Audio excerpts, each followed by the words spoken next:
Very interesting survey asking White House reporters which administration they consider more forthcoming with information, President George W. Bush's or President Obama's.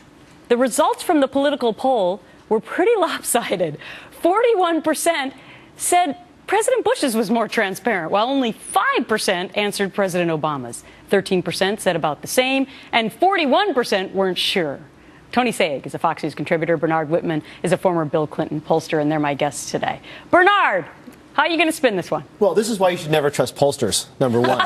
You're a former pollster. Viewers take note. Here's the thing. In my polls, we have a lot more than 61 respondents, so the margin of error is about 14% on this. Having said that, I think it says two things. I think it says, number one, all the cries and criticisms of the liberal bias in the media clearly weren't apparent in this poll because most of the people sided with George W. Bush. No. But this was mainstream media. People who participated in this poll was mainstream media. So try again. It was reporters. And so I think what we find here is this. The Obama administration set themselves up huge expectations, high expectations to be the most transparent government in history. Have they lived up to that? No, they failed. But I will say this. They've done a number of things that are positive. Number one, every White House visitor is logged. Number two, more data than ever before on data.gov, recovery.org. Having said that, they haven't lived up to the promise. Even if the Obama administration had not claimed to be the most transparent ever before they came into the White House, they probably would have answered the same way because they're living it every day trying to get information. The reporters I'm talking about. Yeah, the lack of transparency has been something the president has done in other areas of his administration.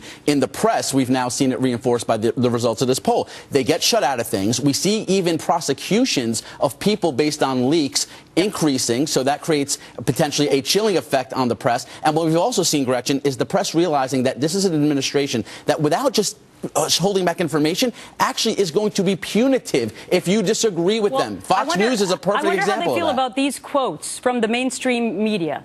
Let's put them up on the screen. Jonathan Karl, by going outside the White House to Congress, the Pentagon, the State Department, or the political world. That's the best way he claims to get information from the White House.